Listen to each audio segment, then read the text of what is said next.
하시죠. 시험지 우리 과학 지문부터입니다.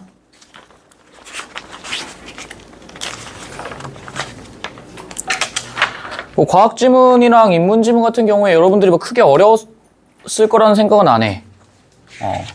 제대로 읽어봤으면은 큰 문제 없었던 문제였거든요. 뭐 시험지 안 갖고 오신 분들은 뭐 본인들이 알아서 잘 리뷰하시길. 전 누차 역설했어요. 갖고 와야 된다고. 그래서 오늘 이제 인문지문 플로리디까지 아마 할 것 같고, 다음 시간에 이제 표구된 휴지랑 고전소설 할 거고요.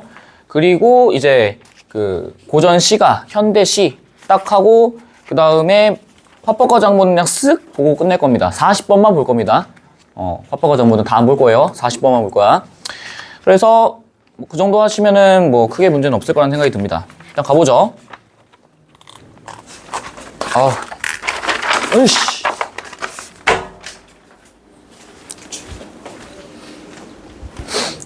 봅시다.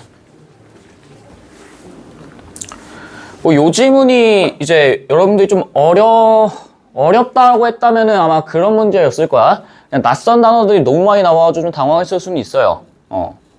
네, 가봅시다. 청정 에너지원 중 하나인 수소라고 나와 있지? 청정이 뜻이 뭐예요? 청정하다라고 하면 어떤 이미지야? 너희들이 떠올렸을 때. 맑고 깨끗하고 뭐 그런 것들 아니니? 맞아? 청정 에너지원 중 하나인 수소는요, 생산, 저장, 운송, 추출, 활용 등 전체 과정에서 여기 나와 있지, 뭐라 나와 있어? 친환경적이다 라고 나와 있죠? 환경에 아주 친밀한 친환경성과 관련해서 높은 관심을 받고 있어. 그럼 잠깐만, 왜 그러겠어? 왜 친환경성이 왜 강조되어 있겠니? 우리 왜 친환경 에너지 목소리를 높이는 거야? 이유가 뭐예요? 고등학교 1학년 때 안 배우니? 친환경 에너지, 풍력 에너지 뭐 있잖아요. 그 왜 해? 이유가 뭐야? 환경오염을 뭐 하기 위해서?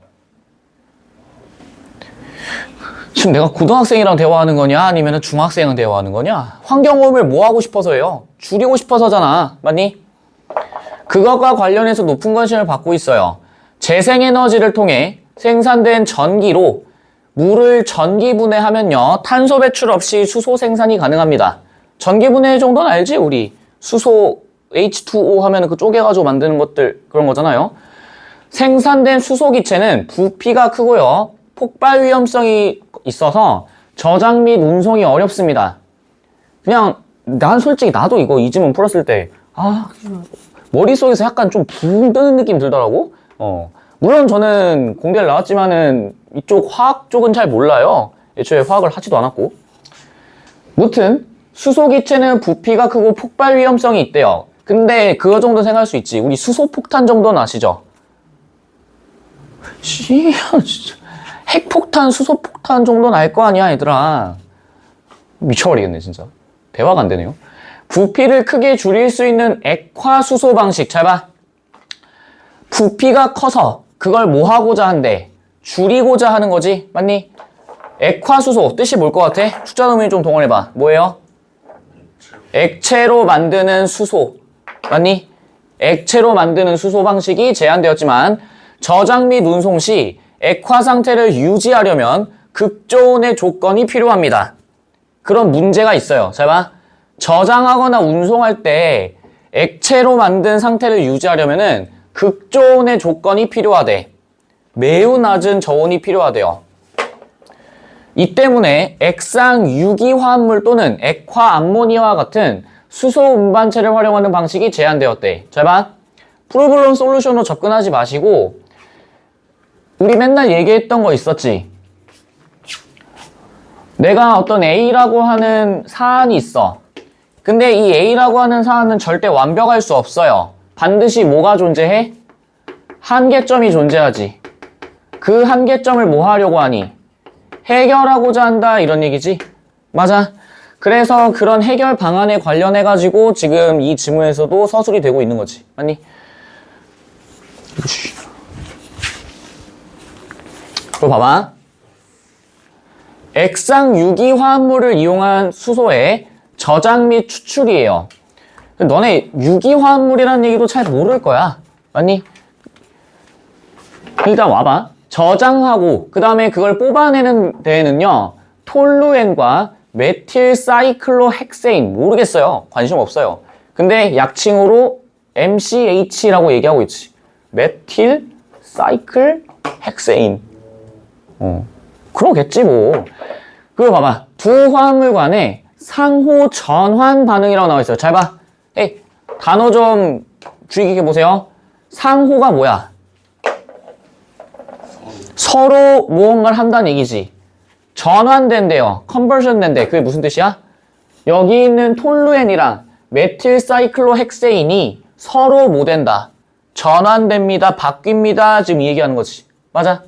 이는 톨루엔에 수소가 결합해서 MCH가 되고 역으로 MCH가 톨루엔과 수소로 변환된대. 잘 봐.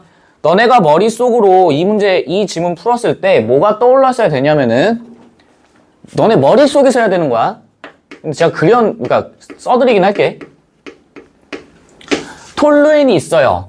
여기에 뭐가 합쳐져? 뭐가 합쳐진대요? 수소가 합쳐져서요.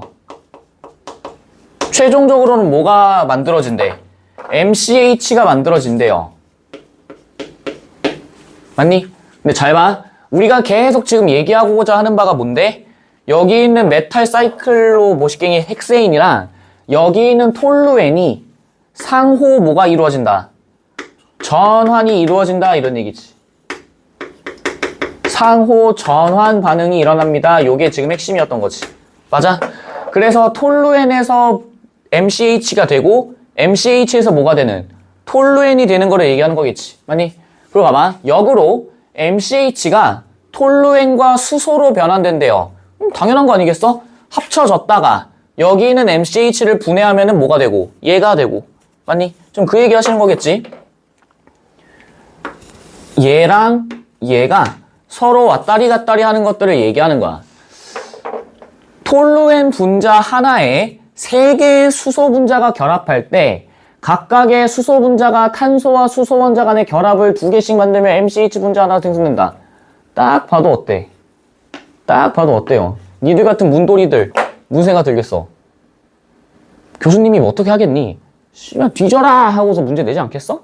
근데 저는 요거 봤을 때 되게 익숙했어요. 이유가 뭐냐면은 얘 봐봐. 대부분의 분자들은 짝수에 뭘 갖는다? 전자를 갖는다 이런 표현 나와 있지. 맞니? 잘 봐. 분자들이요. 뭘 갖는데? 전자를 가진대. 외부 에너지의 영향으로 홀수의 전자를 갖는 분자로 변환되기도 한대요. 뒤에 건 모셔야 되는데 우리가 챙겨야 될 거는 뭐야? 이거지. 그럼 너네가 이거 보면서 무슨 생각하셔야 돼? 분자는 뭘로 구성된다? 뭘로 구성된다? 전자로 구성된다. 가능하니? 아까 전에 수소, MCH 저런 얘기 했었잖아? 저런 것들도 전부 다 뭐라는 거야? 원자로 구성되어 있습니다. 라는 거를 잡으셔야겠지. 됐니? 또 한 가지. 작년 수능에도 나왔어. 작년 이제 6월 모평. 에틸렌의 중합에는 여러 가지 방법이 있는데 요런 게 사용된대요. 열을 흡수한 과산화물 게시제는 가장 바깥 껍질에 7개의 전자가 있는 여기 뭐라 나와? 불안정한 상태다 라고 나와 있지. 맞니? 아까 전에 제가 앞에서 한번 보여드렸던 거 이거. 홀수의 전자를 갖는다. 그럼 이 말이 뭐겠어? 이게 뭐라는 거예요? 불안정한 상태다 라는 거지. 맞니? 이게 불안정한 상태다 요 얘기야. 그러면 지금 가장 바깥 껍질에 7개의 전자가 있는 불안정한 상태의 원자를 가진 뭘로? 분자로 분해된다. 왜? 분자 안에 뭐가 있고? 전자가 있으니까. 됐니? 그럼 너네들 머릿속에 떠오르셔야 됐던 게 너네가 기출을 공부했다면은 분자는 뭘로 구성된다? 전자로 구성되고요. 이거 가지고서 머리를 썼어야 됐다 이 얘기겠지. 됐니? 또 한 가지. 당시 출제됐던 지문을 더 자세히 보시면은 플라스틱의 한 종류인 폴리에틸렌은 에틸렌 분자들이 서로 연결되는 중합 과정을 거친대. 중합이 뭐겠어? 중첩되어서 합쳐집니다. 지금 이 얘기 하시는 거지. 맞니? 에틸렌은요, 봐봐. 2개의 탄소 원자와 4개의 수소 원자로 구성되어 있어. 몇 개니? 2개 플러스 4개니까. 6개니까 홀수예요? 짝수예요? 짝수지? 불안정하지 않겠죠? 안정적인 거겠지? 맞니? 그런 애들이 합쳐져서 분자를 구성하고요. 2개의 탄소 원자가 서로 이중결합을 하고 각각의 탄소 원자는 2개의 수소 원자와 단일 결합을 한대. 아, 그러면은 여기 2개, 여기 2개 합쳐져서 결합됩니다. 가능하시겠지. 그럼 나머지 2개는요? 읽어보시면 알아요. 너네 기출문제 이제 풀어야 돼, 슬슬. 슬슬이 뭐야, 씨. 마더통 사라고. 아니야, 됐어. 수능 끝날 때까지 기출문제 한 바퀴도 다 안 풀고 갈 수도 있겠다. It's your life. I don't care. 보세요. 액상유기 화합물을 이용한 수소 저장. 아까 전에 그 얘기죠? 그럼 봐봐. 톨루엔 분자 하나에 3개의 수소 분자가 결합되어, 잘 봐야 돼. 분자 하나에 뭐가? 3개의 수소 분자가 결합한대. 잘 봐. 오른쪽에다 적을게요. 여기 톨루엔 분자가 있어. 실제로 너네가 뭐 썼든 말든 뭐 그거는 뭐 여러분들이 독해하면서 하셨으면 됐을 문제인데 머릿속으로 요 정도가 그려졌어야 된다 이 얘기야. 톨루엔 분자 하나에 몇 개가 3개의 수소 분자가 결합한대요. 나 대충 그려볼게. 수소, 수소, 수소. 각각은 다 뭐야? 분자들이지. 맞니? 근데 아까 우리 얘기했던 거 분자들은 무엇으로 이루어져 있니? 전자로 구성되어 있다 나와 있어? 맞아? 근데 잘 보세요. 각각의 수소 분자가 잘 보세요. 탄소와 수소 원자 간의 결합을 몇 개씩 만든대요? 2개씩 만든다라고 나와 있지. 맞니? 그럼 잘 봐. 여기 있는 수소 분자가 이 분자들은요. 탄소 원자랑 수소 원자 간의 결합. 이거를 몇 개씩 만든대. 몇 개씩 만든대요? 2개씩 만든다라고 나와 있지? 그래서 뭐가 만들어진대? MCH 분자 하나가 만들어집니다 라고 나와 있죠. 그럼 잘 봐. 에이, 머리 써야 돼. 우리 지금 이거 이지랄 왜 하고 있는데? 톨루엔이랑 수소가 합쳐져서 뭐가 되니까? MCH가 되는 과정 지금 보여주는 거지. 맞아? 그러면 이배로는 전부 다 뭐에 들어간다고 얘기하셔야 돼? 저 과정 중에 톨루엔이 수소랑 합쳐져서 MCH가 되는 구체적인 무엇이다? 예시입니다 라는 거 잡으셔야겠지. 맞니? 맞아? 지금 너네 지금 내가 이거 하는 거 너네가 실제 시험장에서 어떻게 너네가 머리가 굴러갔었는지를 검토하자는 얘기야? 그거 검토하자는 얘기예요. 이해되니? 잘 봐. 그러면 여기 있는 탄소 원자랑 수소 원자가 결합이 되어서 2개씩 만들어지면 곱하기 2가 되면 뭐가 만들어진다? MCH 분자가 만들어진다. 요렇게 합쳐져서 뭐가 되는 거야? MCH가 된다. 지금 요 얘기 하시는 거지. 맞니? 요게 지금 머릿속에 지금 잡혀 있어야 돼. 이게 머릿속에서 굴러갔었어야 되는 문제야.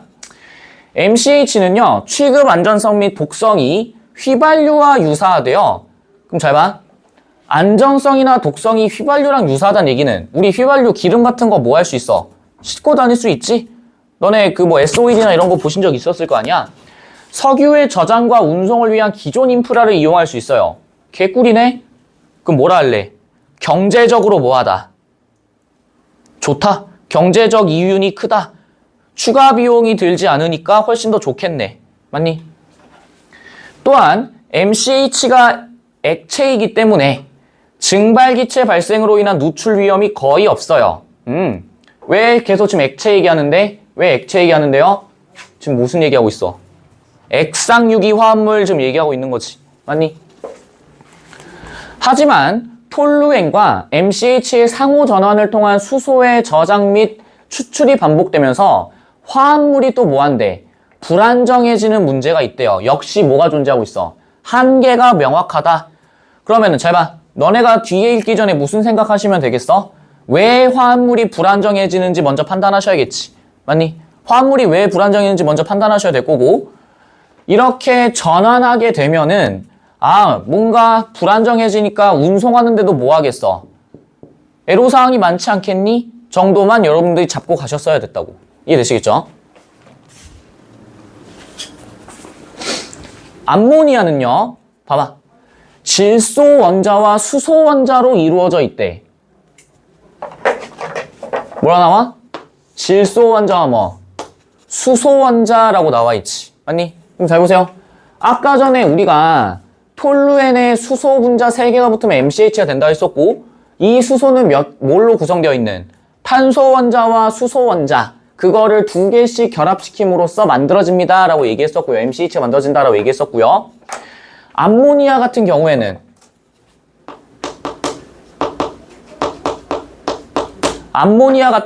뭐랑 뭘로 이루어져 있는?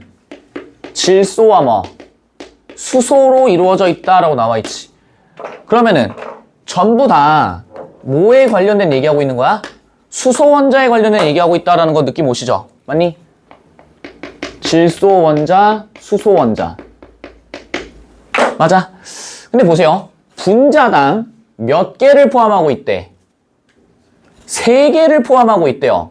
그럼 여기 있는 분자는 뭐에 대한 내용이겠어? 그럼 이제 축방 날아가는 거야. 암모니아 분자겠지, 암모니아 분자. 이해되니? 암모니아 분자 얘기하시는 거죠. 그래서 물보다 분자당 저장된 수소가 많다라고 얘기하고 있는 거지. 그럼 잘 봐. 그럼 머릿속으로 한번 그려보세요.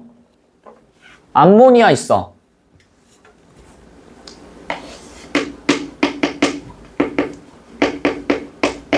여기에 질소 원자와 수소 원자가 있는데, 일단 수소 원자 같은 경우에는 몇 개가 있고? 3개가 있습니다. 이거 가능. 됐니? 지금 제가 이거 암모니아에 달려있다 이 얘기가 아니야? 암모니아가 뭘로 이루어져 있다? 수소 일단 3개로 구성되어 있다 요 얘기고요. 질소도 있고요. 질소는 몇 개인지 아직 잘 몰라. 근데 잘 봐. 물보다 분자당 저장된 수소가 많대. 야, 물은 화학기호 뭐예요? 이거는 그냥 상식적으로 알지. H2O죠? 거기에는 수소가 몇 개 들어가 있어?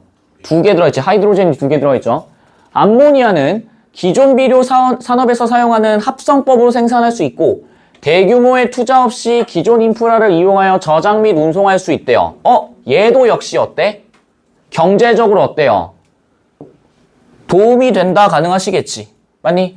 그 다음에 기존 비료 산업에서 사용할 수 있는 합성법으로도 생산할 수 있어. 그러면은 기존 인프라 그대로 뭐 한다는 얘기야? 사용합니다 이런 얘기지. 맞아? 하지만 높은 독성으로 인한 위험성은 해결해야 돼. 근데 아까 전에 우리 MCH 같은 경우에는 어땠어? 독성이 뭐랑 유사하다 했었니? 휘발유랑 유사하니까 휘발유에서 사용하는, 휘발유 운송할 때 사용하는 그 저장, 그 다음에 운송장치 그대로 쓰면 된다고 했었지. 근데 얘 같은 경우에는 뭐가 문제야? 독성이 높아. 그러면은 인간들이나 이런 애들이 가게 되면은 문제가 발생할 수도 있겠네. 암모니아에서의 수소 추출 방식으로는 전기분해, 광분해, 그리고 가장 많이 쓰이는 열분해가 있대요. 잘 봐. 전기로 분해하고, 광분해는 뭐겠어? 광분 아니죠? 뭐예요? 빛으로 분해하는 거. 얘는 뭘로 분해하는? 열로 분해하는. 됐니? 그리고 잘 봐야 돼. 잘 봐.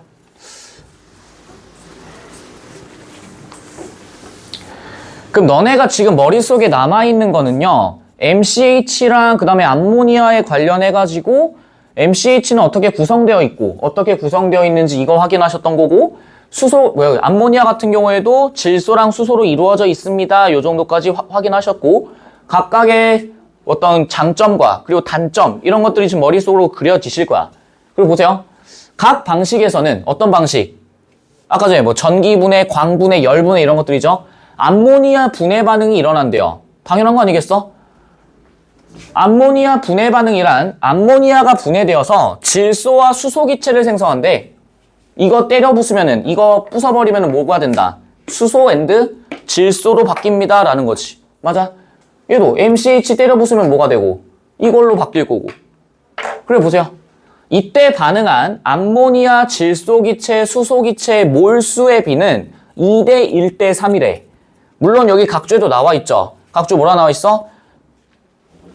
원자 또는 분자 6.02개 곱하기 10의 23승이라고 나와 있지. 근데 이것도 이미 기출된 바가 있어요. 자그마치 12년 전이야. 내가 현역 때 봤던. 여기 뭐라 나와 있어? 부피 V가 용기 안에 들어있는 1몰의 실제 기체라고 나와 있지. 여기도 역시 뭐라 나와 있어요? 기체 분자 6.02에 10의 23승. 똑같이 나왔었지. 맞니? 그러니까 이게 너네가 익숙하냐 덜 익숙하냐도 굉장히 큰 영향 미친다. 내가 누차 강조한다. 너네 지금 내가 기출문제 풀라고 했었죠? 내가 그때 맨 처음에 이거 풀어라고 했던 거 말고도 너네 지금 계속 풀어야 돼. 제발 학원에서 이거 풀어라고 얘기하지 않으면 안 풀어도 된다라는 그런 병신 같은 마인드에서 좀 벗어나자 얘들아. 언제까지 그렇게 수동적으로 살 거야.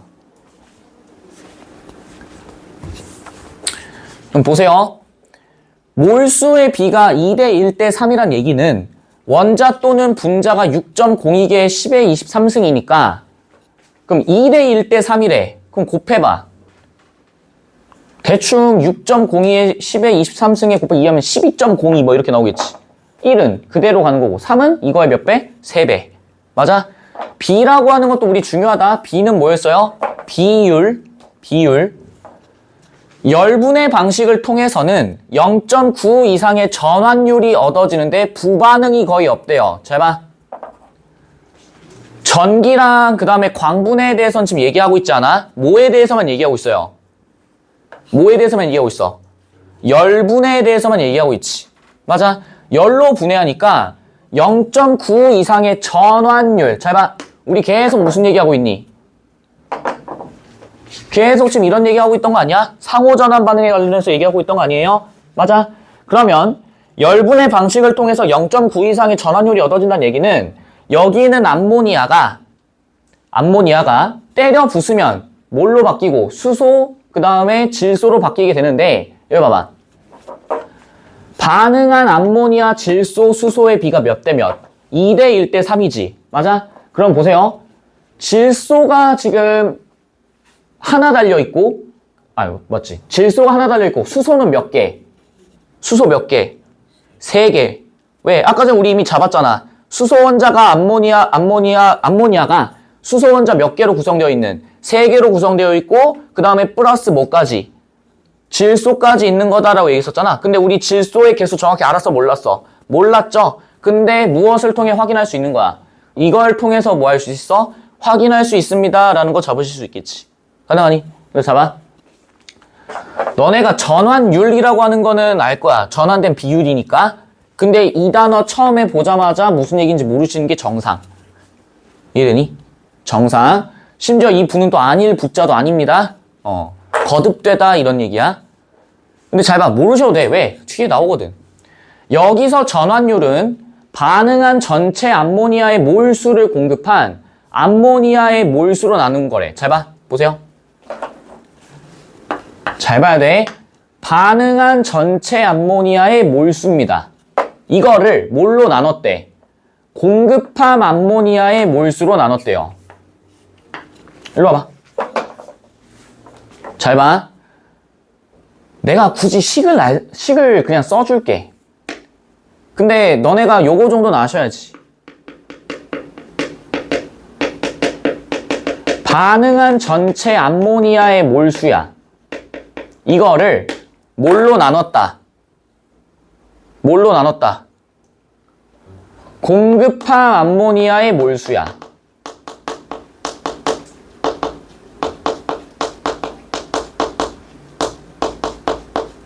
그럼 보세요. 아까 전에 우리가 열분의 방식으로 하면은 이 전환율이 몇으로 나온다 했었니? 몇으로 나온다고 했어? 0.9로 나온다고 했었지. 맞아? 맞아? 그러면 공급함 암모니아라는 얘기는 우리가 열분의 방식을 쓰기 전에 투입한 전체 암모니아의 수겠지. 맞아? 그런데 수소와 질소와 암모니아로 쪼개지는 그 암모니아의 개수가 비율이 몇 대 몇? 0.9니까 몇 대 몇이라 쓸래? 0.9는 분수로 쓰면 몇 분의 몇이에요? 10분의 9입니다 라는 거 가능하시겠지. 맞아? 그러면은 반응한 전체 암모니아가 9 정도의 비율을 갖고 그게 공급한 암모니아랑 비교했을 때 약 0.9니까 상당히 많은 수가 뭐 됐다? 반응되었습니다 라고 우리가 읽으셔야겠지. 맞니? 이해돼 여기까지? 그리고 보세요. 부반응이란 암모니아 분해 반응에 의도된 생성물 외에 다른 물질이 최종 물질로 생기는 반응을 뜻한대. 잘 봐. 헤이. 보세요. 암모니아 분해 반응에 의도된 생성물은 뭐랑 뭐겠어? 질소기체랑 뭐? 수소기체가 나오는 게 기대값이지. 맞아? 그런데 이거 외에 다른 물질이 나왔대. 그러면 이 말은 뭐겠어? 순수한 암모니아 공급된 암모니아가 있는데 내가 원하는 거는 질소와 수소로 컨버전 되는 걸 원해. 근데 순수한 질소, 수소가 아니라 다른 것들이 들어오게 되지. 그럼 어떻게 되겠어? 효율성이 어떻게 되겠어? 떨어질 수밖에 없겠지. 근데 열분의 방식 하에서는 굉장히 어때? 그나마 괜찮다라는 거 알 수 있겠지. 맞니? 됐어 여기까지? 잘 따라오셔야 된다 여러분들. 그리고 잘 봐. 수소의 대표적인 활용 방법인 수소연료 전지는요.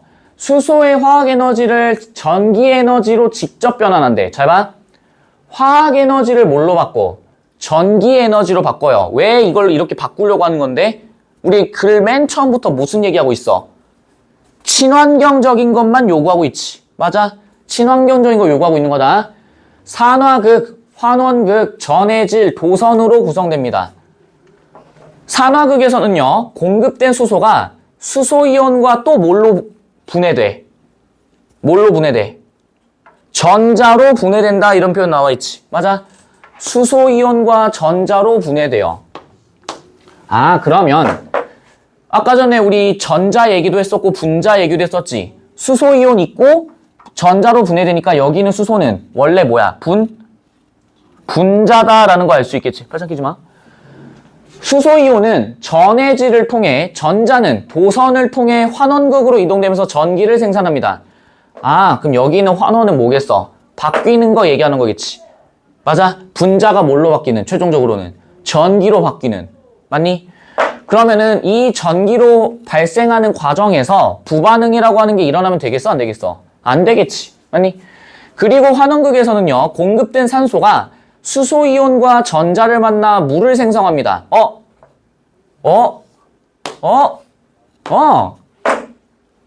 H2O. 그래서 뭐가 만들어져? 물이 만들어집니다. 가능하겠지. 맞니? 그럼 여기 있는 산소 하나와 수소이온 혹은 전자 두 개랑 합쳐서 H2O 만들겠네요.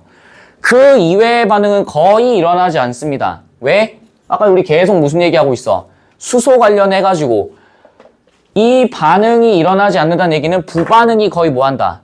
일어나지 않습니다. 이런 얘기지. 맞아? 그래서 친환경적이다. 요 얘기야. 계속 얘기하고자 하는 바가 그거지. 맞니? 그럼 잘 보세요. 1번 가볼게.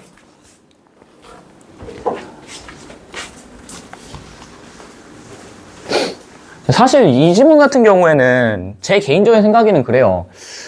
작년 6월 모의평가에 출제로 들어갔던 교사 혹은 교수님이 또 들어가셔서 똑같은 걸 또 냈나 싶은 생각이 들 정도로 되게 좀 비슷하고 좀 유사했거든?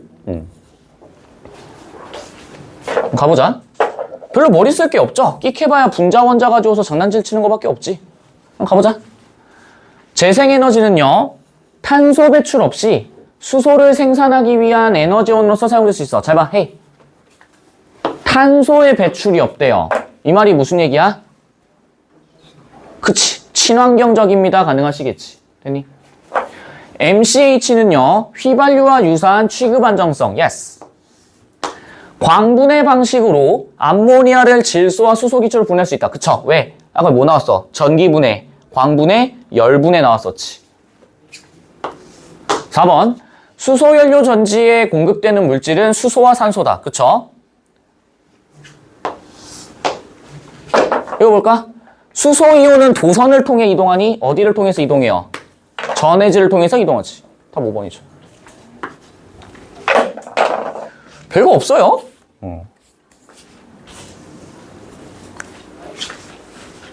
11번 가보자. 잘 봐. MCH는 증발기체가 많이 발생하니? 많이 발생하지 않죠. 많이 발생하지 않기 때문에 뭐한다? 옮기기에 굉장히 용이하다 이런 얘기 했었죠. 휘발유와 비슷하기 때문에. 2번, 독성이 낮니? 독성이 뭐예요? 높다라고 얘기했었죠. 3번, 니은은 운송을 위한 대규모의 투자 필요 없습니다. 경제적으로 굉장히 유용하다라고 얘기했었어. 4번. 5번부터 가보자. 5번. 기역은 니은과 달리 기존 인프라를 이용하여 저장할 수 있다. 잘 봐. 이거 왜 틀려? 둘 다죠. 달리가 아니지. 둘 다죠. 맞아? 그럼 답은 4번이야. 근데 봐봐. 이거 보세요. 이거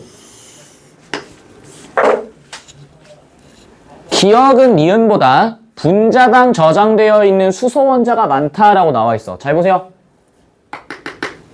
이거 보시면 돼.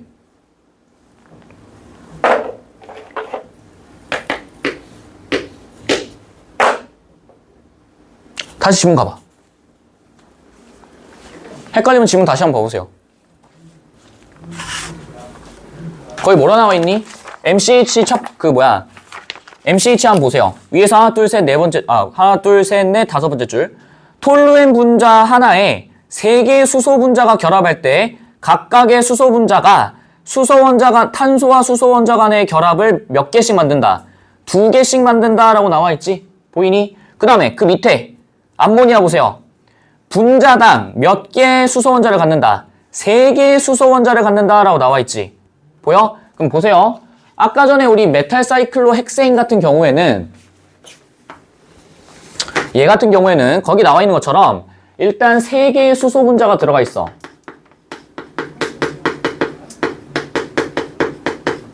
세 개의 수소 분자가 들어가 있는 거야. 그 다음에 그 밑에 보면은 또 뭐라 나와 있어? 탄소와 수소 원자 간의 결합이라고 나와 있지.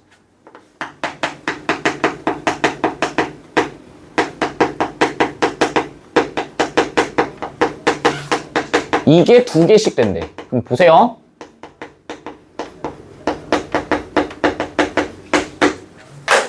그러면 3개의 수소 분자랑 여기 있는 수소 원자가 2개씩이니까 너네가 어떻게 계산하시면 돼?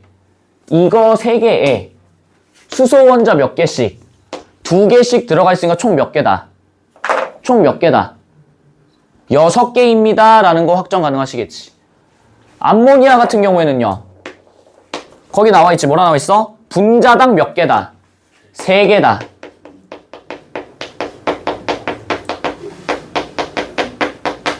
됐니? 왜 이런 추론이 가능한 건데? 아까 전에 우리 계속했던 거야. 분자는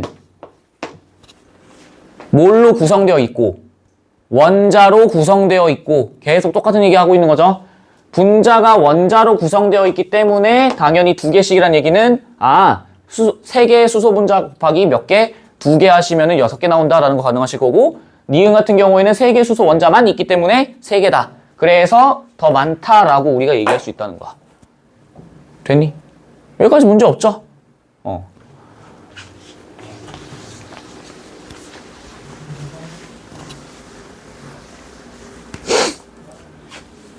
저기 다 죽상이야. 여기 수업만 들어오면 힘이 들어요.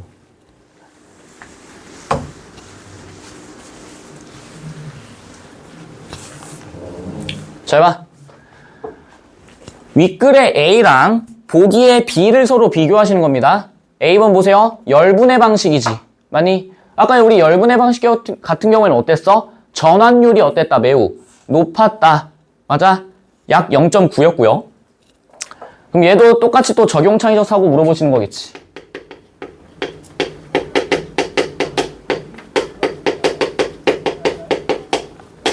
이거 물어보시는 거고요. 한 과학자는 전기분해 방식이야. 잘 봐. 헤이. 아까 전에 우리 3개 있었죠? 뭐랑 뭐? 전기분해, 광분해, 마지막 열분해였지. 근데 이미 아까 전에 우리 내용 1참에서 광분해 나왔었고 이제 뭐 나오는 거야? 전기분해 방식 나오는구나 라는 거 확인 가능하시겠지. 암모니아를 분해하는 반응기를 고안하고 이를 사용하여 수소기체를 얻고자 실험을 수행합니다. 이 전기분해 방식에는 이거 보세요. 봐봐.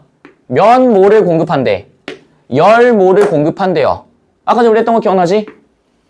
그 내가 아까 분자식 적었는데 괜히 지웠네. 씨. 어딨어? 마지막 문단 위에서 하나, 둘, 셋, 넷. 네 번째 줄까지. 전환율은 반응한 전체 암모니아의 몰수를 공급한 암모니아의 몰수로 나눈다라고 나와있지.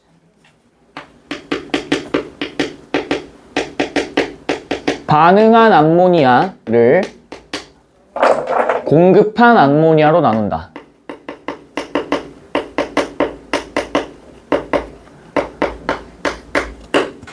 지금 요거 얘기하시는 거지. 맞니? 근데 보세요. 여기 있는 전기분해 방식에는 열몰을 공급한대. 그럼 이 말은 뭐겠어? 몇 분의 몇이라는 얘기야? 공급이 10몰만큼 됐고 그 다음에 반응한 거는 몇 개? 6몰밖에 안 되지. 그러면 이거 계산하면 몇이에요? 5분의 3이겠지. 대략 0.6 이렇게 나오겠네. 맞아? 그러면 여기 있는 전기분해 방식으로는 전환율이 0.6밖에 안 나와. 열분해 같은 경우에는 몇 점 몇이었는데 0.9였잖니? 그러면은 0.9만큼의 전환율이라는 얘기는 그만큼 다른 반응물이 많이 안 나온다는 얘기고, 전기분해 같은 경우에는 다른 물질들이 뭐한다? 많이 생긴다 이런 얘기지. 그러면 당연히 우리 입장에서는 전환율이 높은 거를 채택해야겠죠. 봐봐. 반응한 암모니아의 몰수보다 많은 몰수의 수소기체가 발생했습니다. 이때 원치 않았던 암모늄 이온 등의 최종 물질로 상당량 생성되었다. 이게 뭐야? 원치 않았던 물질이야. 뭐예요? 이게 생성됐대. 세 글자. 부반응이지. 맞니? 부반응이지.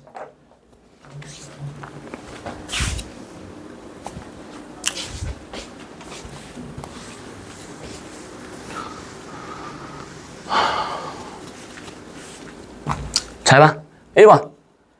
야, 이거 틀릴 리는 없다고 저는 생각해요. 1, 2, 3은 그냥 집에 가서 해도 돼.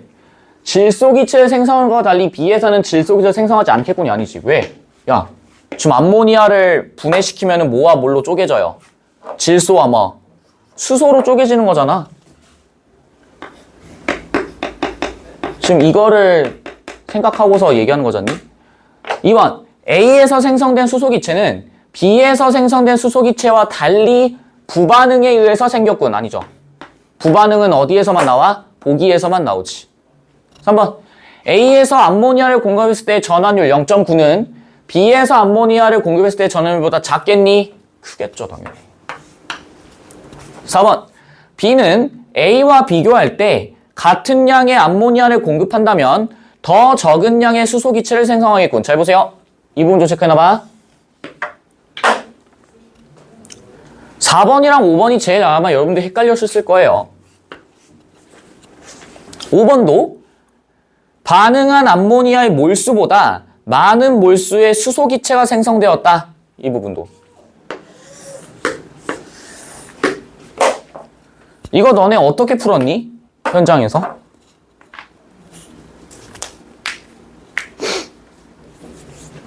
맞았어 이거? 4번 맞죠? 어떻게 풀었어? 이거요? 1, 2, 4번 확실히 아니니까 지우고. 그 4번, 5번을 이걸 어떻게 뚫어내는가가 되게 중요했던 문제지. 잘 봐.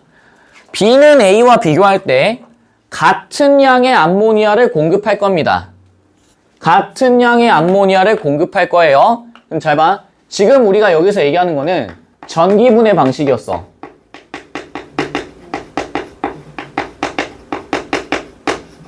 그 다음에 지문에서 얘기한 거는 열분해 방식이었어요. 서치하셔도 크게 문제는 없습니다. 그냥 서치해보면 더 편할 거야. 열분해 방식 한번 보세요. 열분의 방식을 하면요.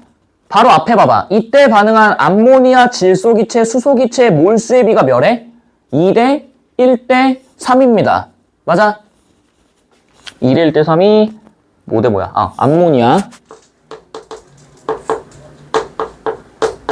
암모니아 돼.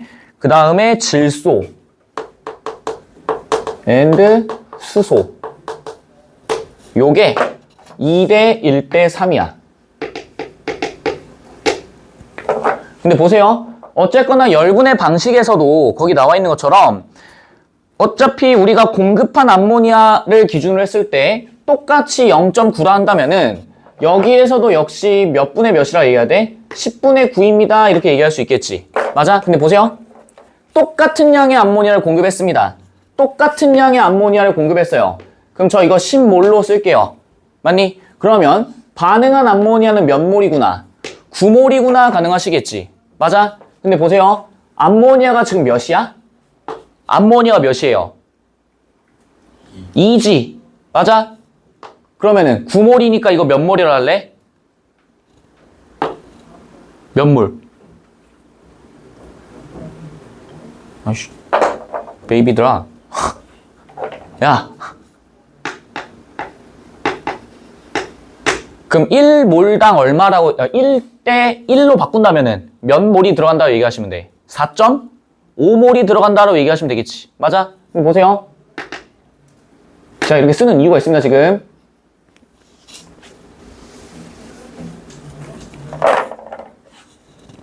이거 9몰이야. 그럼 가운데는 뭐겠어요? 질소가 1이니까 몇이겠어? 4.5몰이겠지. 그럼 3은요? 그쵸? 13.5겠지. 맞나 여기까지? 동의하세요? 그 다음에 그거 봐봐. 보기 보세요. 보기에 뭐라 나와 있어? 반응한 암모니아의 몰수보다 뭐라 나와 있니? 많은 몰수의 수소기체가 생성되었다라고 나와 있지. 맞아? 보세요. 지금 이거 얘기하는 겁니다. 이거 얘기하는 거야. 요거 얘기하시는 거예요. 반응한 암모니아보다 몰수보다 많은 몰수의 수소기체래. 정확히는 모르죠. 맞니? 정확히는 모른다. 다만 여기 있는 육물보다는 많은 양의 수소가 발생했어.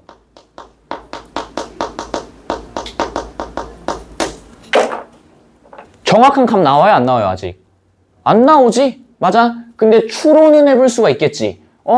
얘도 9몰이고 13.5몰이고 6몰이고? 그럼 이거보다 많으니까 뭐 7이든 8이든 9든 뭐 가능하시겠지. 맞아? 근데 보세요. 다시 선지로 와서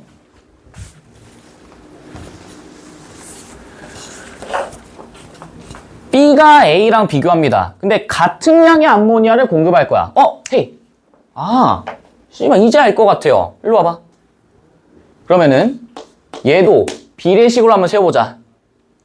암모니아, 질소, 수소 딱씩 세워봐. 지금 몇 몰이니? 6몰이죠. 근데 봐봐. 같은 양의 암모니아 공급했는데 얘는 6몰이야. 얘는 몇 몰이에요? 9몰이지. 몇 분의 몇 차이나?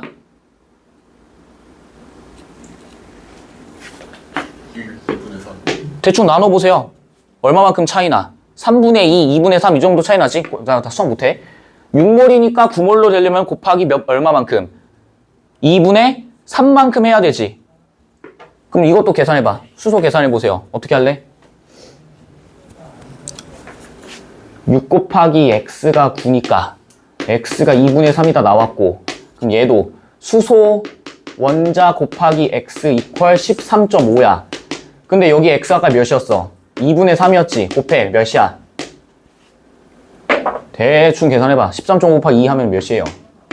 3, 2, 6, 7, 27, 3 몇이야? 9몰. 그럼 몇 몰? 9몰. 됐니? 계산 다시 써줄까? 중3도 할 수 있어? 봐봐. 어디 있어? 6몰에 곱하기 x 하면은 9몰이 됩니다. 따라서 x는 2분의 3입니다. 근데 수소가 아직 몰라. 수소값 아직 몰라요. 근데 곱하기 몇을 곱해서 2분의 3을 곱했더니 얘는 몇이야? 3이지. 맞아? 그러면 몇 몰이고? 13.5몰이고. 그러면은 수소값만 구하면 몇이라고 얘기할래? 13.5 곱하기 3분의 2. 얘는 13.5 곱하기 2 하니까 몇? 27. 27 나누기 3 하니까 몇 몰? 9몰입니다. 가능하시겠지. 그래서 9몰이라고. 이해돼? 그럼 4번 봐봐. 같은 양의 암모니아를 공급한다면은 A보다는 뭐가? B가 뭐 한다? 더 적은 양의 수소 기체를 생산하겠군. 맞겠죠? 됐니? 전 이렇게 풀었어요. 그냥 귀찮아서. 근데 내가 얘기했다. 수능이 안 나와요. 수능 때 안 나올 거야. 왜? 내가 맨날 얘기했던 게 뭐였어? 이런 조잡한 계산 문제 나온다 안 나온다? 안 나온다. 됐니? 5번.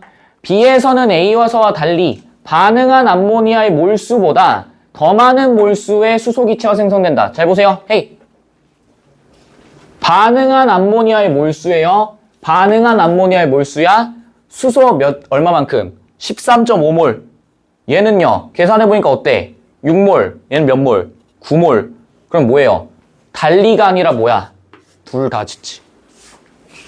이해되니? 되세요? 문제 없습니다, 여러분들. 사실 5번만 제꼈으면 뭐 크게 문제 없었을 문제지.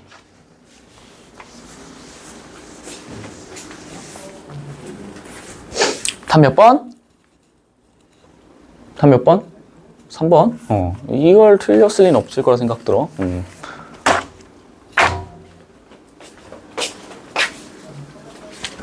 플로리드입니다.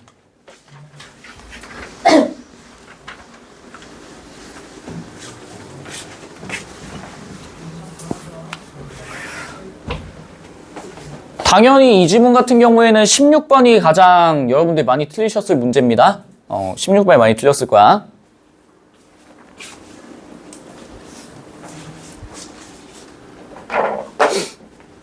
근데 저는 약간 이거 풀면서 그 생각 들던데, 아, 역시 평가원에서 계속 얘기하는 바는 디지털 공간. 그 얘기 계속 한다.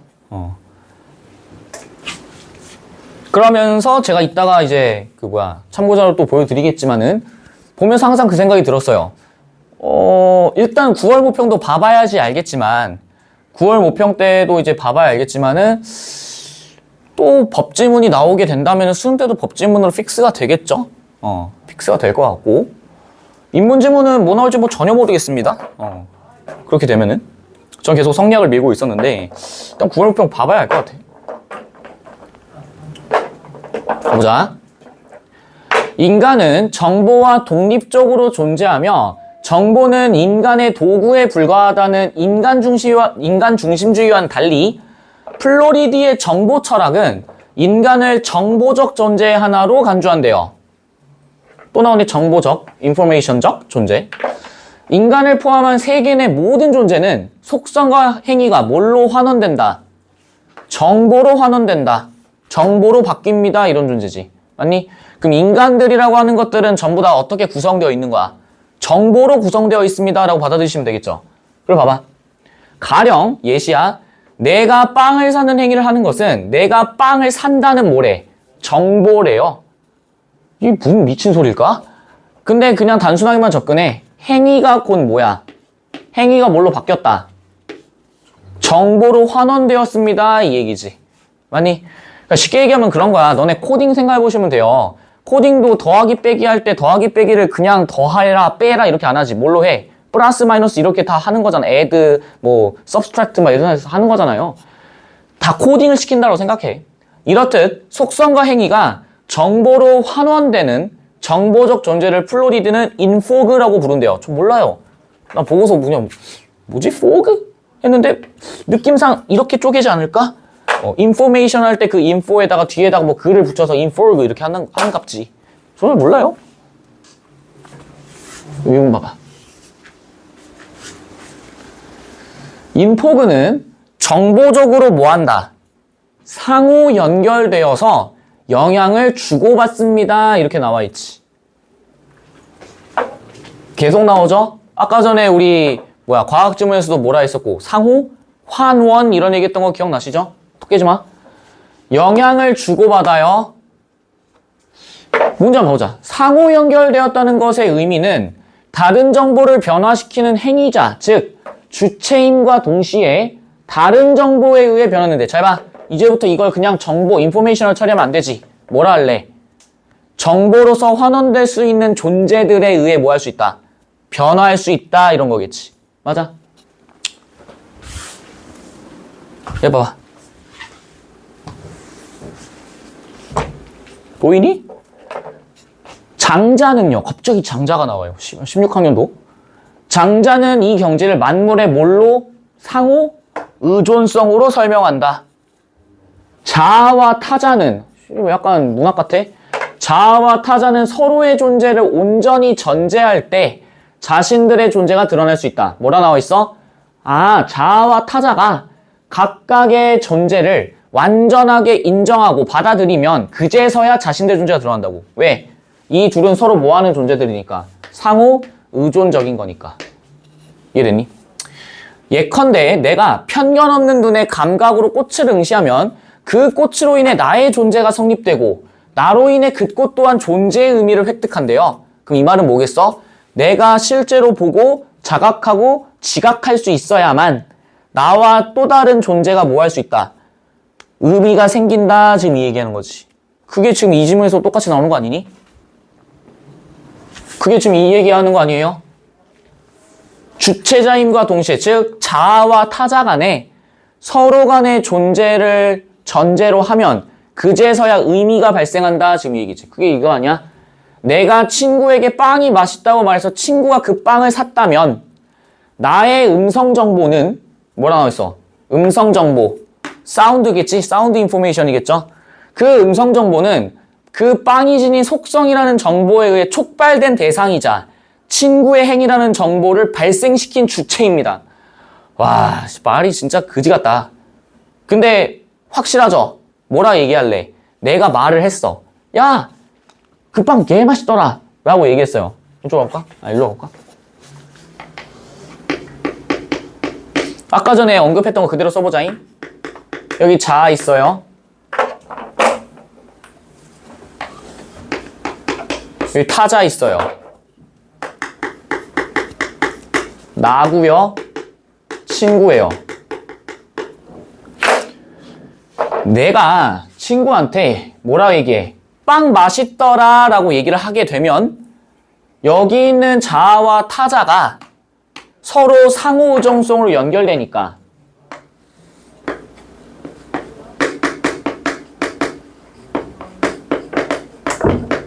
상호의존성으로 연결되니까 내가 말한 이 음성정보, 빵 맛있더라 라고 하는 음성정보는 빵이 지닌 속성이라는 정보, 예고 역시 뭐예요? 똑같이 정보지. 빵이 가지는 뭐야? 정보. 맞아? 그게 뭐 단팥빵이 될 수도 있고 피자빵이 될 수도 있고 소시지빵이 될 수도 있고 그런 정보에 의해서 촉발되었대.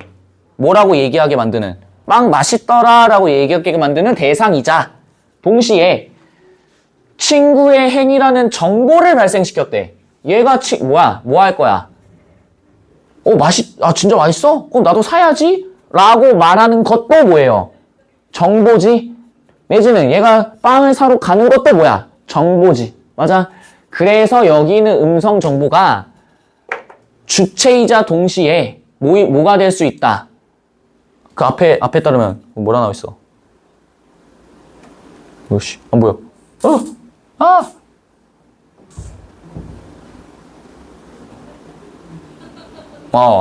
그냥 주체. 주체다라는 거. 되셨죠? 촉발된 대상. 얘는 영향을 뭐 한 거야? 받는 거겠지. 맞니? 자, 봐. 플로리디는요, 인간을 정보적 상호 연결에 의해 구현되는, 실제로 드러나는 인포그의 하나로 본대요. 잘 봐. 이 인포그 뭐였어? 앞에서 얘기했던 정의된 개념에 따르면은 정보적 존재.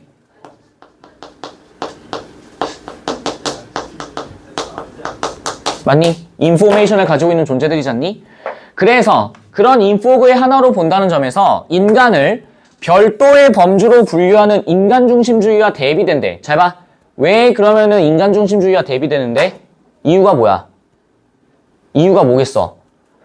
인간은 별도의 범주로 취급해. 그럼 이 말은 인간을 제외한 나머지 애들하고는 상호작용할 수 있다 없다야? 없다가 핵심이겠지. 근데 여기 있는 플로리디 같은 경우는 어때? 자아와 타자, 즉 인간을 제외한 아까 여기 나왔던 꽃도 있었지? 그 꽃들조차도 뭐다? 서로 상호작용할 수 있습니다. 이 얘기지. 이해되세요? 꽃도 정보가 있고 자아도 정보를 가지고 있고 서로 주고받습니다. 이 얘기.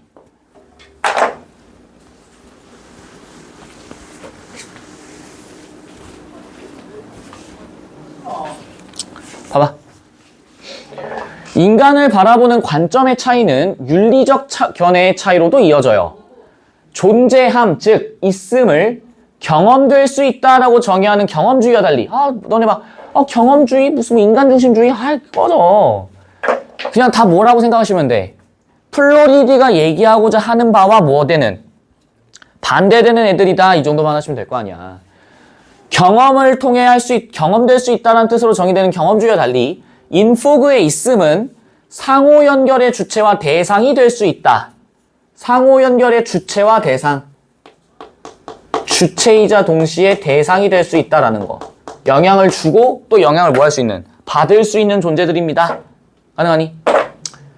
그러한 연결 속에서 인간을 비롯한 모든 인포그들은 동일한 권리는 아니지만 각자의 본성에 적합한 방식으로 있을 나름의 권리. 잘 봐. 전 여기다가 밑줄 치고 넘어갔어요. 왜? 앞에서 계속 얘기했던 건 뭐야? 각각의 존재들이 서로 뭐 해야 돼? 동등한 권리에서, 동등한 입장에서 서로 주고받고 주체가 될 수도 있고 대상이 될 수 있다 했었잖아. 근데 여긴 어때요? 같다라고 생각했는데 알고 보니 뭐야? 아니지. 그래서 난 뭐 했어? 이거를 예외로 뺐어요.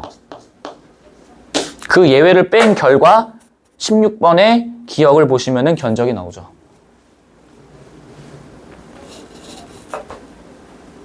그래서 답 몇 번인 거야? 1번인 거야. 일단 가보자. 동일한 권리는 아니지만 각자의 본성에 적합한 방식으로 있을 나름의 권리를 가진다. 자유의지를 지닌 인간만을 도덕 행위자로 인정하는 칸트 윤리학과 생명의 절대적 가치를 부여하는 생명중심 윤리학은 다 꺼져. 몰라. 알 바 아니야. 전부 다 그러면 뭐예요? 여기 있는 플로리디와 전부 다 뭐하는 존재야? 반대되는 애들이지. 근데 칸트 윤리학에서는 뭐만 인정한대? 인간만을 도덕 행위자로 인정한대. 그럼 무생물이나 이런 것들은 취급하지 않겠습니다. 이런 얘기고, 생명중심 윤리학에서는 말 그대로 생명체한테만 부여하겠다 이 얘기지. 그러면 칸트 윤리학보다도 훨씬 더 어때? 확장되는 거지. 근데 플로리디는요, 이것보다도 더 어떤 거야? 확장되는 거지. 왜? 무생물한테도 할 수 있으니까. 그래 봐봐. 도덕적으로 대하는 대상의 범위에서 뭐라 나와 있어? 인공물을 제외하지만. 인공물의 뜻이 뭔데? 헤이, 우리 이거 엄청 많이 했다. 인공물의 반대는 뭐예요? 자연물. 내가 네이처 리퍼블릭 아니라고 했었지? 원래 있던 것들이고 원래 존재하는 것들이다라고 얘기했었지. 그럼 여기는 인공물의 뜻은 뭔데? 사람이 인위적으로 가공한 것들이지. 맞아. 그게 17번이랑 연결되죠. AI. 이해되니? 계속 나올 거예요, 여러분들. 이번 수능에도 분명히 나올 겁니다. 그게 어떻게 나올지는 모르겠다만. 플로리디는 존재하는 것의 내재적 가치, 안에 존재하는 그 가치를 있음에서 찾음으로써, 잘 봐, 헤이. 있음에서 찾는데요. 이 있음에서 찾는다는 얘기가 뭔데? 아까 우리 정의된 개념 뭐였어? 있다라고 하는 거는 뭐에 관련된 내용이야? 주체이자 뭐가 될 수 있고, 대상이 될 수 있고, 걔들은 좀 더 무엇을 가지고 있는? information, 정보를 가지고 있다라고 얘기했었잖아. 이해되니? 그럼 정보를 가지고 있으면 무조건 뭐예요? 자각 가능하고 도덕적 주체 및 도덕적으로 대의하는 대상입니다 라고 얘기하는 거겠지. 그래서 AI가 나오는 거 아니야? AI는 인공물이잖아요. 근데 AI가 사고 쳤어. 그러면 과연 얘를 도덕적인 어떤 행위자로 봐야 하는가에 대한 질문을 던지고 있는 거지. 이해되니? 그래서 인공물로까지 그 범위를 확장한다고. 이해되세요?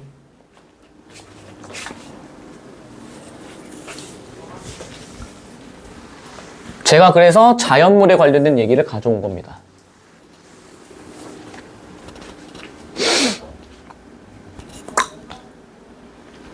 그럼 이제 이거 얘기해 보셔야겠지. 자연에서 발생하는 모든 일은 목적지향적인가? 그럼 여기서 말하는 자연은 당연히 원래부터 있던 것들, 그 환경을 얘기하는 거겠지. 18학년도 수능 얘기하는 거예요. 자기 몸통보다 더 큰 나뭇가지나 잎사귀를 허둥대며 운반하는 개미들은 분명히 목적을 가진 듯이 보여요. sure. 그런데 가을에 지는 낙엽이나 한밤중에 쏟아지는 오막도 목적을 가질까? 잘 모르겠어요. 그런데 아리스토텔레스가 이렇게 얘기하지. 모든 자연물이 목적을 추구하는 본성을 타고나며 외적 원인이 아니라 어디에 따르는 내재적 본성에 따른 운동을 한다는 목적론을 제시합니다. 그럼 나오네. 이 상호 의존성에서 원래는 사람들은 칸트 윤리학을 넘어서 생명 중심 윤리학을 봤을 때는 각각의 이런 생명체나 그리고 사람들은 전부 다 무엇을 가졌다? 목적성을 가졌다라는 거 확인 가능하시겠지. 그런데 거기에서 무엇은 빠져 있었어? 인공물은 빠져 있었던 거지. 그러면은 플로리드는 이걸 보면서 이제 뭐라고 얘기하겠니? 인공물도 역시 무엇이 있다? 목적성이 있습니다 라고 얘기했겠지. 그래서 그는 자연물이 단순히 목적을 갖는데 그치는 것이 아니라 목적을 모할 능력, 실현할 능력도 가지고 있고요. 그 목적은 방해되지 않는 한 반드시 실현될 것이고 운동 주체에 항상 바람직한 결과를 가져온다고 믿는다. 그게 몇 번이라? 17번이랑 연결되는 거죠. 확인해봐.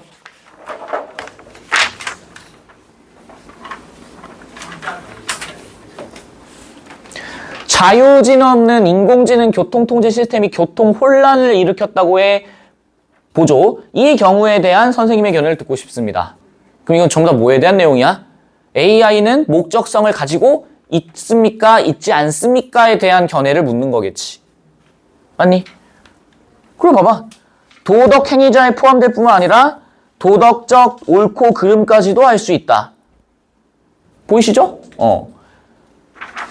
그래서 전부 다 뭐다? 목적성을 갖는다라는 얘기. 그러니까 기출문제 이런 것들 제가 좀 던지는 거 잘 좀 받아 먹으세요. 그럼 다시 한번 이 문장 봐볼까? 플로리디는 존재하는 것의 내재적 가침을 있음에서 찾음으로써 인공물로까지 범위를 확장한다.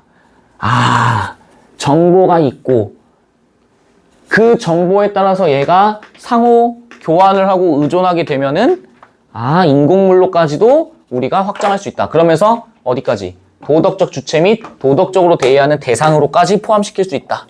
라는 얘기겠지. 그럼 플로리디는 인포그와 그 상호 연결을 망라하는 공간을 뭐라고 칭했대? 인포스피어. 어텀스피어 말고요. 스피어. 구 모양의 그런 것들 얘기하지. 온라인 공간과 오프라인 공간이 중첩되어가는 오는 날. 또 중첩이라는 단어 나오네요. 겹친다 이런 얘기지. 우리 생활환경 전체가 인포스피어에 해당한대요. 익숙하지 않니? 우리 지지난주 했었는데.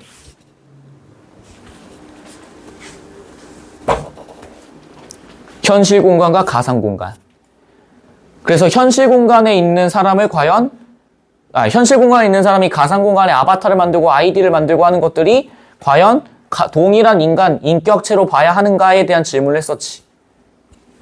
가상 공간의 특성이 주목한 연구자들은 사람들과의 관계 속에서 드러나는 또 나오죠. 고유한 존재로서의 위상을 뜻하는 자기 정체성이 가상 공간에서 다양하게 드러난다.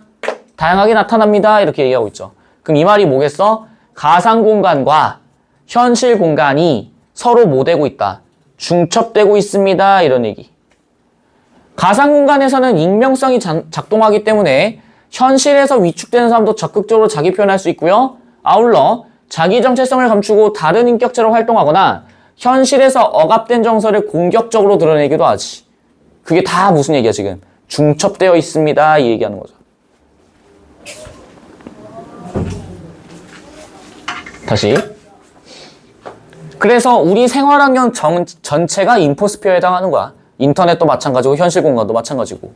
이 공간은 기존의 공간 개념과는 다른 이해를 요구해요. 예를 들어 예시 나와 있지. 뉴턴이 생각한 공간. 너네가 아무리 몰라도 뉴턴은 알 거 아니야. 물리학자, 고전 물리학자. 그 뉴턴이 생각한 공간은 주체나 대상과는 관계없는 절대적인 것이었어. 잘 봐. 우리 절대적이다라는 얘기 많이 했었죠. 절대적이다라는 뭔 얘기야? 절대 훼손할 수 없는 것들이지. 절대값 이런 것들. 맞아?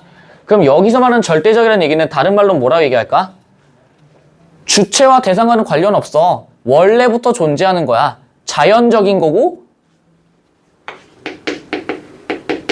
또 우리가 실제로 보고 듣고 느낄 수 있는 모든 것들이니까 얘는 어떤 거겠어?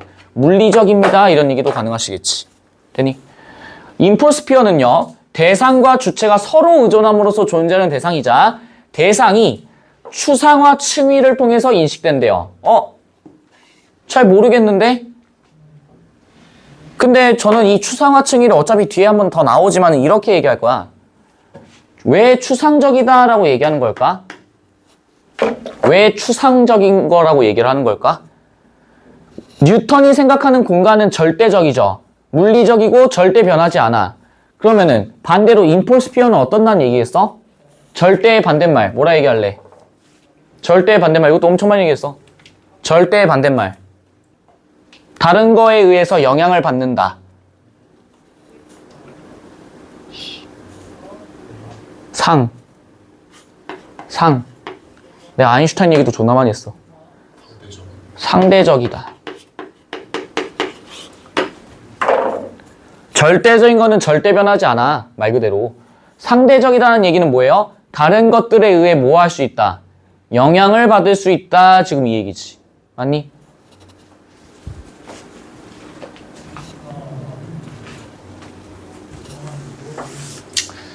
추상화층이란 주체의 목적이나 관심을 반영함으로써 주체와 대상 사이의 인식적 관계를 여기 또 나오지. 뭐라 나와? 매개하는 경로이다. 보여요? 그럼 잘 봐.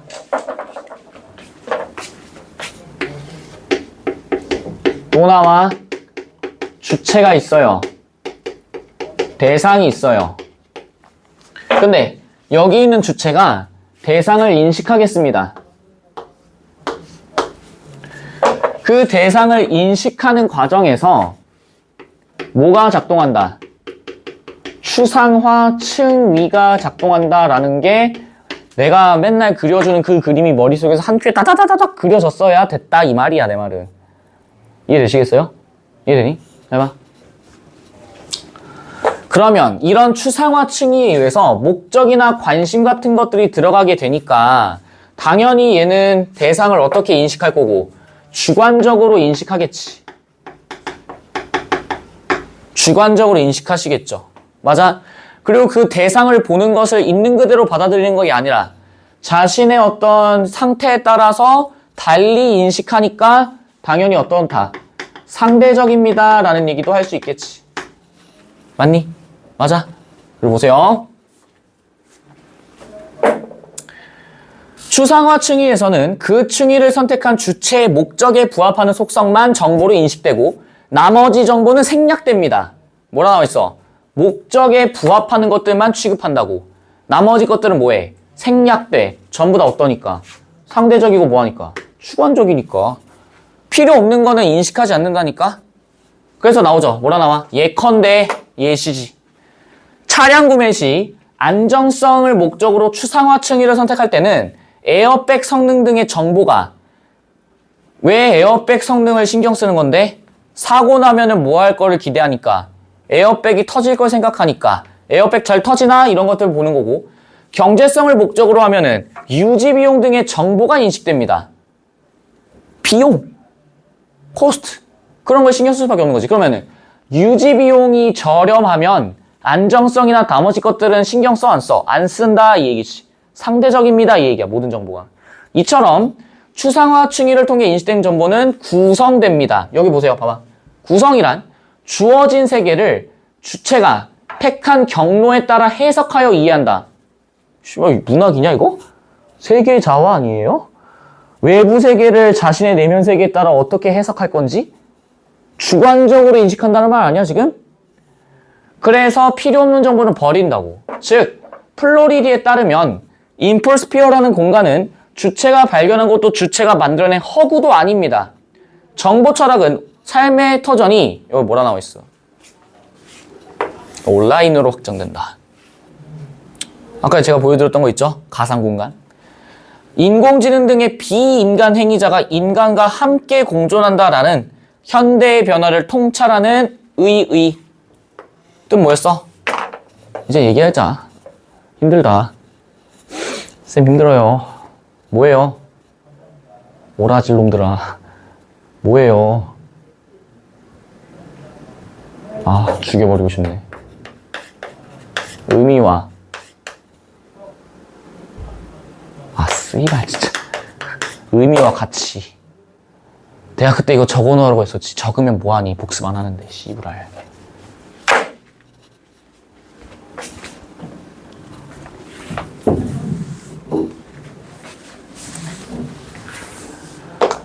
플로리드의 정보 철학에 관련된 내용입니다. 보시죠. 있음의 개념은 경험주의에서 정의하는 것과 같은 뜻을 짓니? 아니죠. 경험주의에서 말 그대로 뭐였어? 있냐 없냐? 근데 그런 것과 같은 뜻이 아니죠. 왜? 여기 있는 있음의 개념은 무조건 뭐예요? 정보로서 뭐 되는 거야? 환원되는 것들이지. 인간과 영향을 주고받는 정보는 모두 음성정보 아니죠. 모두 음성정보 아니지. 내가 말을 하는 게 음성정보인 거지. 사물이 지닌 속성과 마찬가지로 인간이 지닌 속성 또한 정보로 환원될 수 있다. Yes. 추상화층에서 생략되는 정보는 목적에 부합하는 정보가 아니지. 부합하지 않으니까 생략되는 거겠죠. 하나의 정보적 존재는 다른 정보적 존재들과의 상호 연결 관계를 둘 이상 맺을 수 없다. 아니, 무슨 소리야? 맺을 수 있죠. 15번. 추상화 층위를 통해 인식되는 정보는 구성된 겁니다. 잘 봐. 어떻게 구성돼? 어떻게 구성돼요? 아, 그러니까 정보, 나도 알아. 정보인 거는 저기 정보로 나와 있잖아. 무슨 정보? 모든 정보를 다 받아들이는 게 아니야.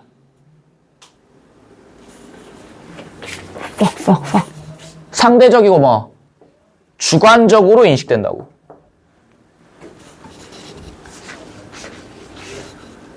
그리고 자신의 어떤 내면에 따라서 외부 세계를 자기가 마음대로 인식한다고. 인포가 속한 공간은 오프라인 공간이 아닌 꺼지고 어떤 추상화 측위를 택하느냐에 따라 인포고는 행위자와 대상 어느 하나에만 no. 추상화 층위에 의한 주체와 대상 간의 매개는 인포가 가지는 속성에 관한 인식이 봐봐. 헤이. 절대 안 되죠. 절대 안 되지. 근데 봐봐.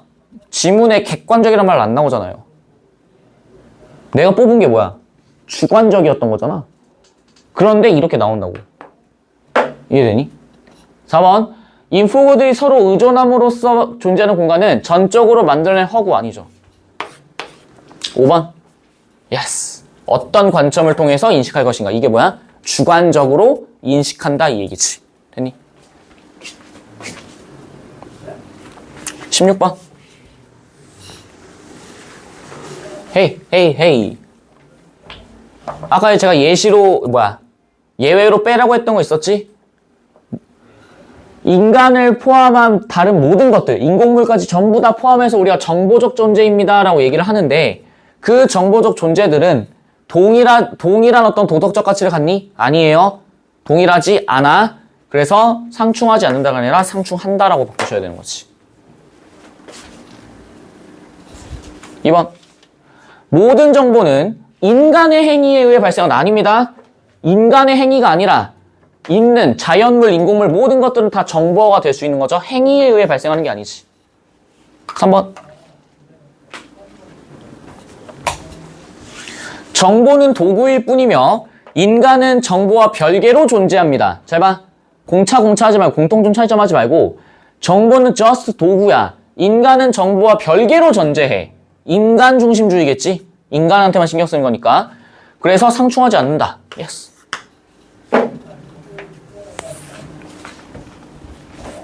4번. 공간은 그 주체가 어떤 인식적 매개 경로를 택하는 거에 따라 영향을 받는다. 전부 다 뭐예요? 주관적입니다. 뉴턴의 입장과는 상충해. 당연하지. 뉴턴은 어떠니까? 실제로 존재하고 있고 주관적인 거 다 꺼지고 절대적인 것만 신경 쓰니까. 플로이드 입장과는 상충하지 않죠.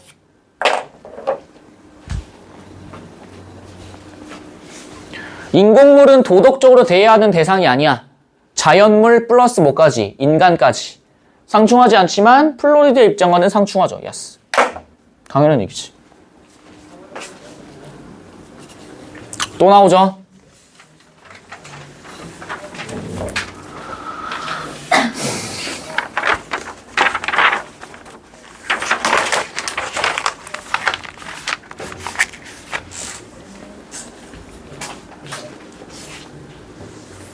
잘 봐. 윗글을 참고할 때 가에 들어갈 내용을 골라보시는 거예요. 선생님의 강연을 여기 뭐라 나와? 뭐와 비교한대? 칸트와 비교한다라고 나와있지. 아까 칸트가 무슨 얘기했는데? 쭉 보시면 알아요. 칸트가 뭔 얘기했는데?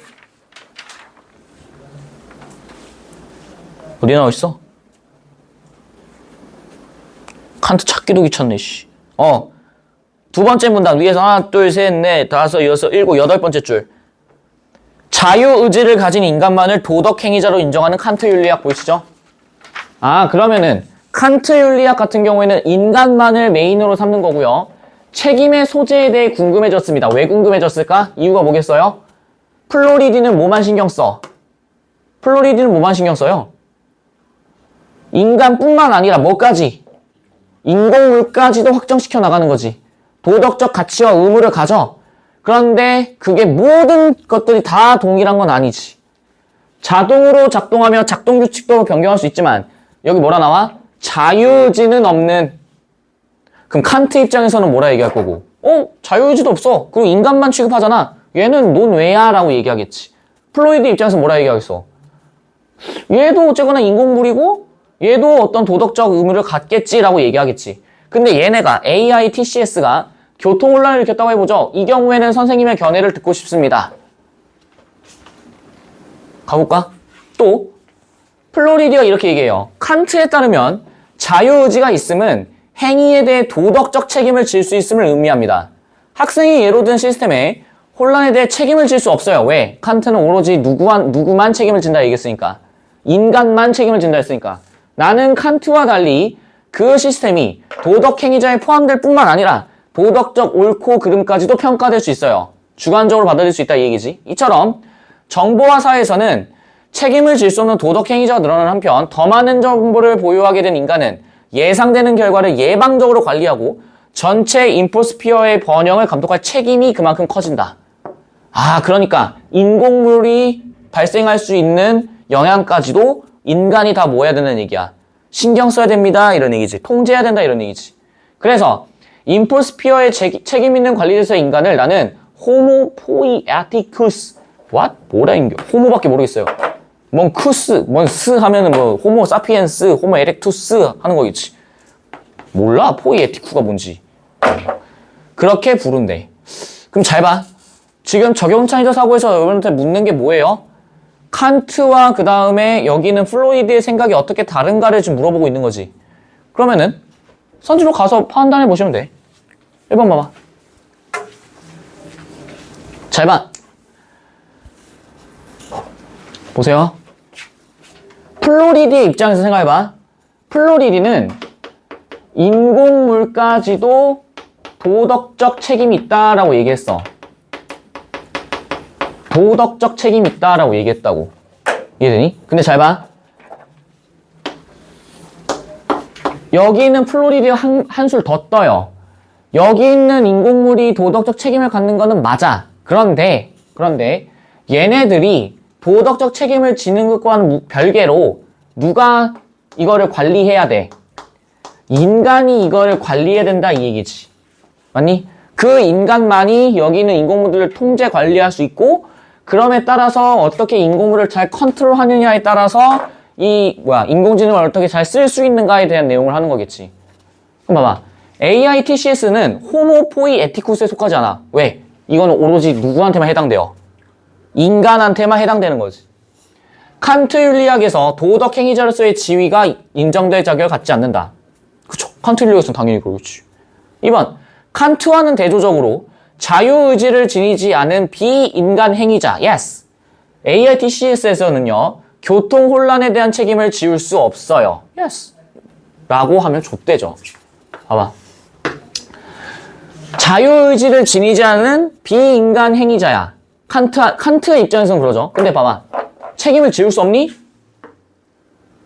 책임을 뭐 할 수 있어요? 책임 뭐 할 수 있어? 지울 수 있잖아.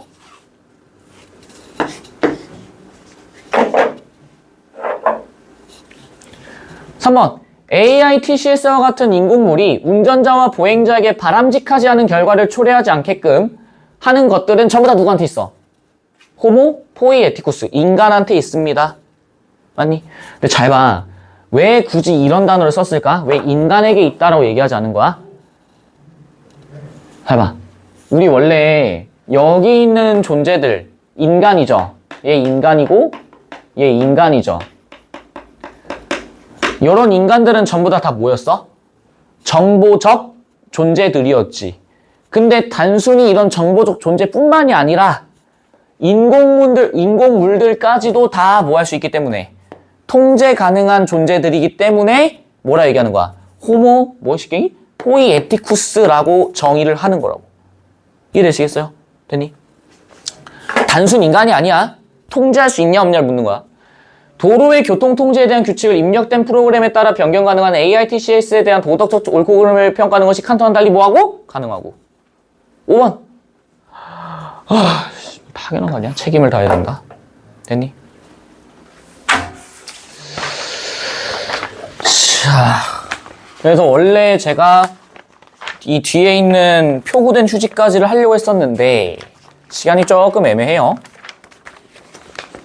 그래서 잠깐 끊고